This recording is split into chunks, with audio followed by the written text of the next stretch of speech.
I love how life can sometimes just present to you, no matter how big or small and no matter how random, an opportunity. And that's exactly what's happened to me today in the form of a transfer rumour. I told you it was really random, but I've been looking forward to discussing Summerville over the international break. And when I did my video on Sunday, the live show interacting with our subscribers, there was a couple of subscribers that were suggesting we discuss Summerville. How do we get more goals and assists out of him? How do we increase his end product? Because I think most of us feel like he's looking bright in games and he's playing quite well, but that final third we could just do with getting a little bit more out of him, that he's got the potential to go on and become a really good player and winger for West Ham.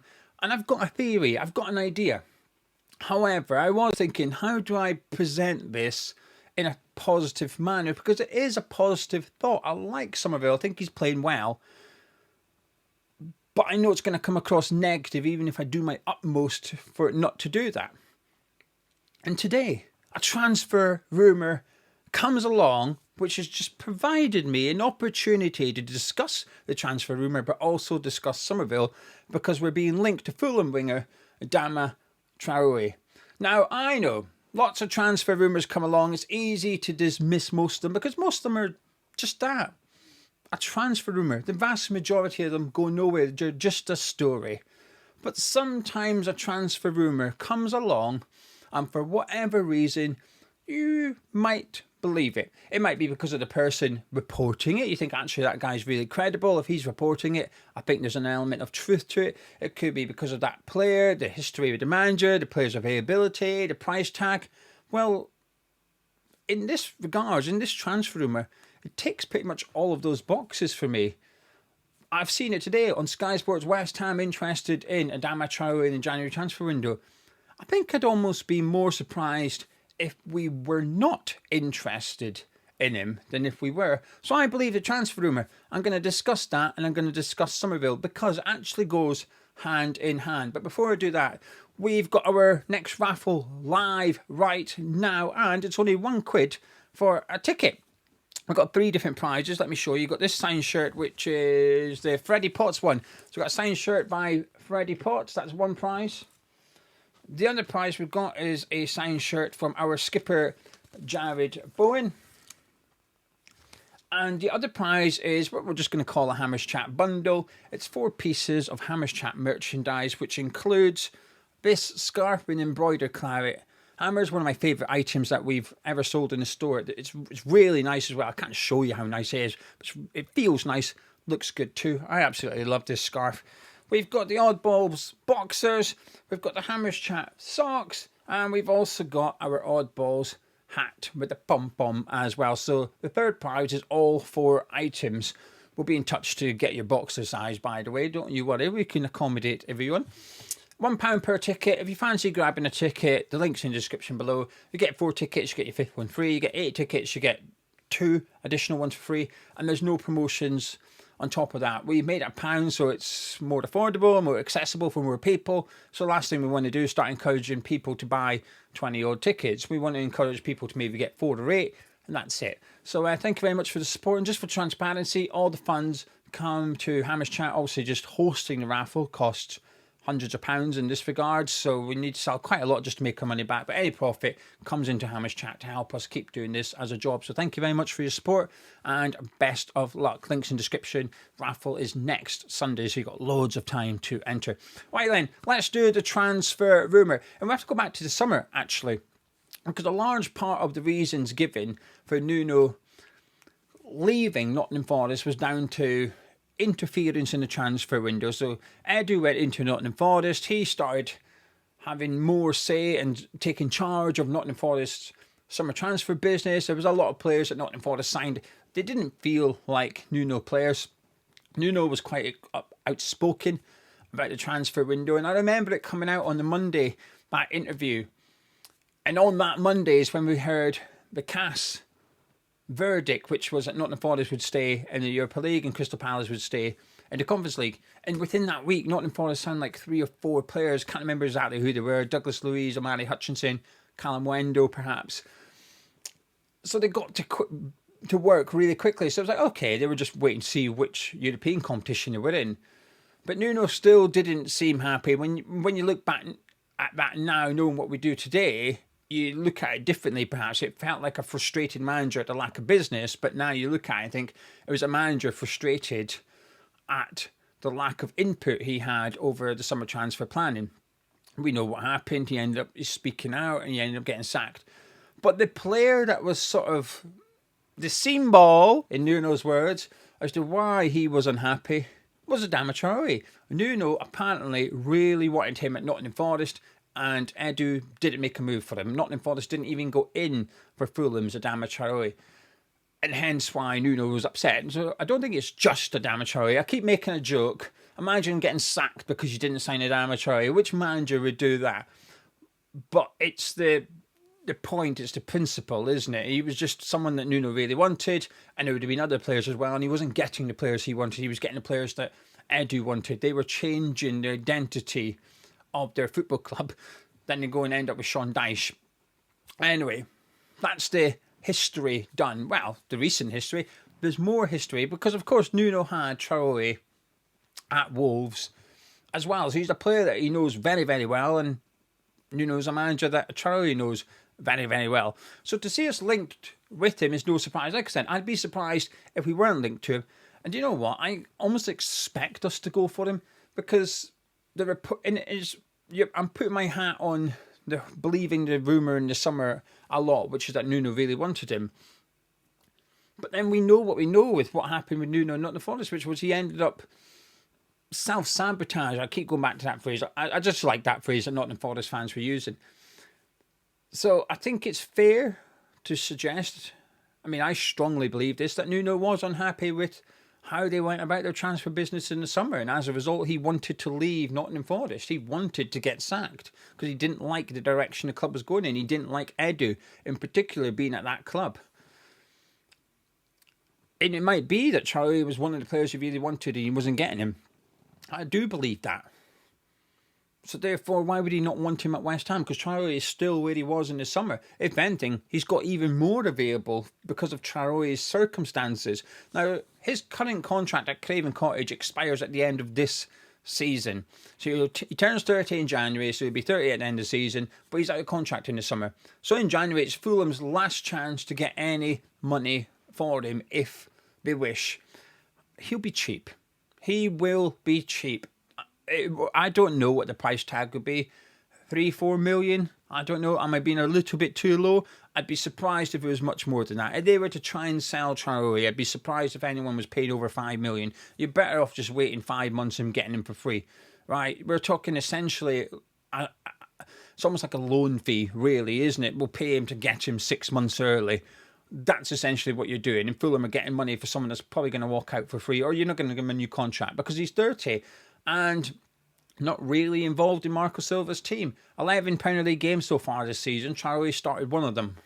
He started one game in 11. So he's being used. He's coming off the bench, but some games he's played 5 minutes, 1 minute, 15 minutes. So he does come off the bench on the regular basis for Marco Silva, but he started one game. Even the Carabao Cup, he only played an hour in one of the matches. He played 90 minutes in the other two, but just one game he played an hour. He came off the pitch in that Carabao Cup game against, testing myself here, should have written it down, Cambridge. I think it was Wickham. He played 90 minutes and they beat him on pens. I think it would have been Cambridge he played and came off.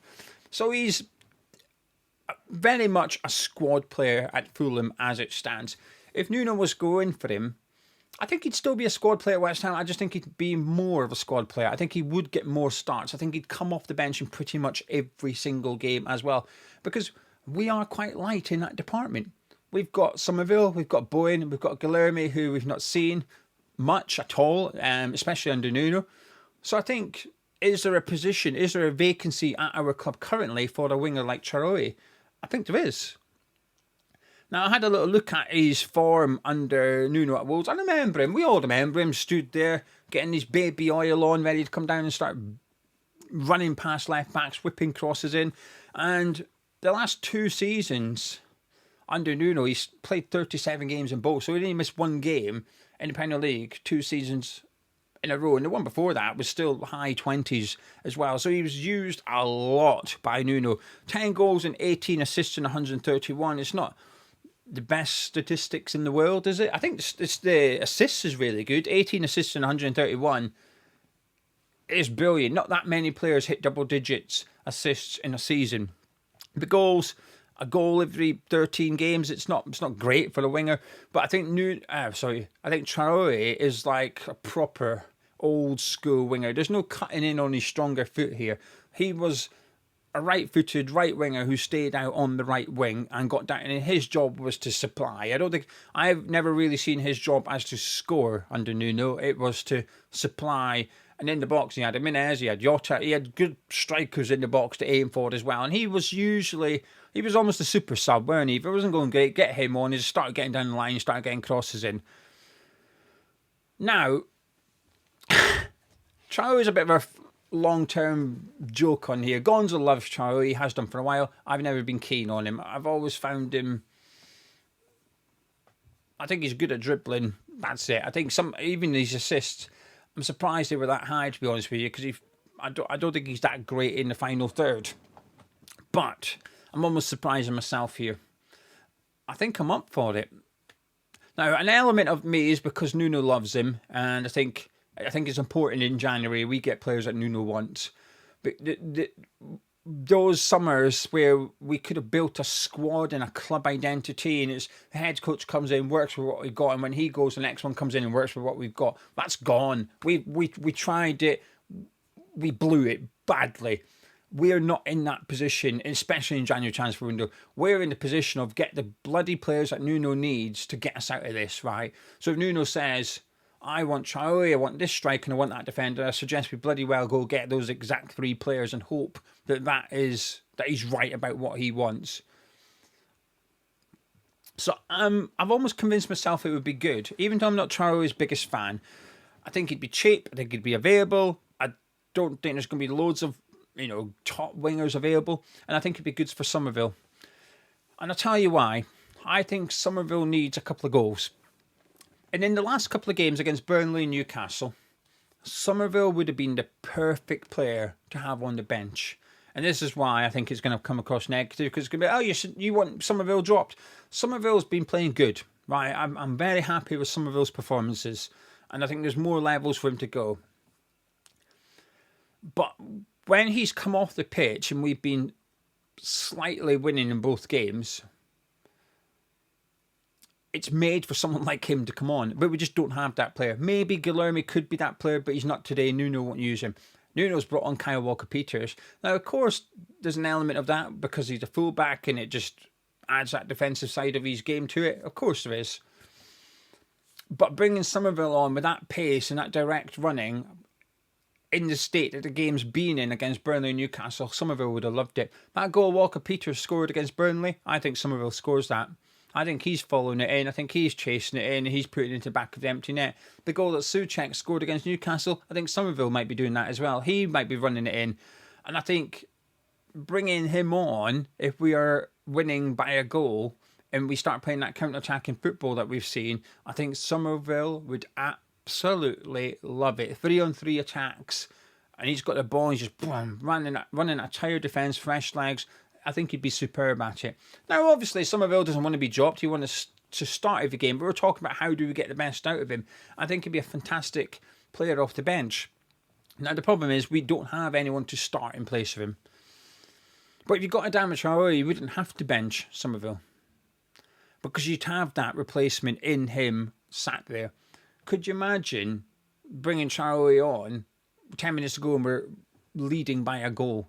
We're bringing on that pace, that direct running, that strength, that power, because he's got all those things. I think he might find himself through and go and blaze over the bar. I have my reservations over the quality he can bring. I think he is, as I say, average Premier League winger. At best, he's an average Premier League winger. And again, this is where sometimes I have to dispute with people what average means, because if you're going to say he's better than that, okay, so if I was to name 7 right wingers in Premier League, you've got to then say no to them all as to who's better out of Traore and that winger. And if you say yes, they're all better than Traore, then you agree he's an average Premier League winger at best. Would I spend a lot of money on him? No. If this was the summer, would I sign him? No. But it's not the summer, it's a January transfer window. And this is where you've got to get players in to get you out of a pickle in West Ham's case. And if Nuno's adamant that this guy is the solution, I'm up for it. Because I'm happy with West Ham's starting 11. The 11 at start, well, let me rephrase that. Bar centre-back and striker. But the midfield, I'm happy with the midfield three. More than happy with midfield three. I'm more than happy with Summerville and Bowen. And I'm more than happy with the full-backs. But there's not much depth there. Kyle Walker-Peters can cover right and left back. That's fine. Centre-back, there's not much there. Although Igor's looked all right. I was very impressed with his role in the third goal. The midfield, Magassa, I'm happy with him. I think he's looked good when I've seen him. But we're facing this problem with Bournemouth. Do we have a replacement for Paqueta? I don't think we do. You could bring Magassa in, but it's a completely different midfield altogether. We don't have that replacement. And I don't think we've got one for Bowen or Summerville. We don't have a winger. Guilherme's there, and I'd like to see him get more minutes. But if we ain't going to use him, then I'd rather have a winger on the bench that Nuno will use. Because he's showing that when he needs to bring Summerville off, he's going to put Kyle Walker-Peters on. And it might be because we've been winning games. But I'm not convinced. If we are losing to Bournemouth, if it's 1-0 Bournemouth, 20 minutes to go and Summerville's looking a little bit jaded, I think he stays on. I think Summerville's been coming off just because of the state of the game. But if he has to make a sub with Summerville, I still think he brings Walker-Peters on. I do, honestly, I think he brings Walker-Peters on and puts him left mid. Because we don't have a winger that Nuno will utilise. So I think it's important we get one. That might be Traore. And I think if there was a game that Traore started with Bowen and Summerville was on the bench, I think Summerville would be excellent off the bench in games that we're leading under Nuno. I think he would absolutely thrive in those later stages that we've seen against Burnley and Newcastle. Now, we're not going to see those games too often. Our fixtures coming up are difficult. We're more than likely to be trailing than leading in those games. But when we are winning, I think Summerville will be a fantastic asset. Traore could be a good asset to have, but it could also be a good one when we need a goal as well. And that's how Nuno used him a lot at Wolves. When the game was in the balance, get him oiled up and get him on the pitch. There might be a job vacancy at West Ham soon. We need a baby oiler, someone that can just get his muscly arms all ready to rock and roll down that right wing. Maybe. And I appreciate it sounds like I'm saying drop Summerville. I wouldn't. You can't. He's too important for us.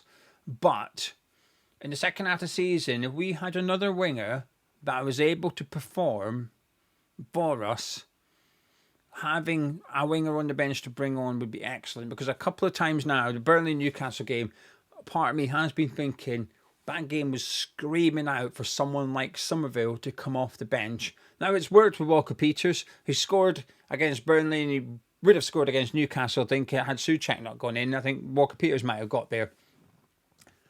But it's fun. I just don't feel like it's sustainable. And certainly if we need a goal, if it's 0-0 or we're losing 1-0, I'm not sure Walker-Peters coming on left wing is something I want to see. So I do think we need another winger. I don't think it's a priority. I still think striker and centre-back is a priority for January. But if you're going to bring in Traore for a handful of million, I wouldn't class that as a priority expenditure, if that makes sense. I would expect us to be able to do the rest. I haven't mentioned a loan move for him because I don't believe we would get him on loan due to his contract situation. I think it would be a low transfer fee, sign him permanently. But what I would say is an 18-month contract at the most to mirror. I appreciate Nuno's got an extra one to mirror the expectation of Nuno perhaps. And if you got relegated, hopefully we don't, but if we did get relegated, he'd maybe be a handy player to have in the squad next season as well in the Championship. So Traore, it's a yes, but only because of two things. One, Nuno's our manager, and two, the situation we find ourselves in, which I don't like, but I've got to accept. And I never thought I'd want Adama Traore at West Ham, and I'll be honest, I'm not excited about it. Gonzo will be excited about it. He's going to be very, very excited about potentially seeing Traore at West Ham. But I can accept it and I can understand it. I just dislike the fact that we are in this situation. I've got to do those things. Anyway, let me know what you think in the comments below. Catch you in a bit.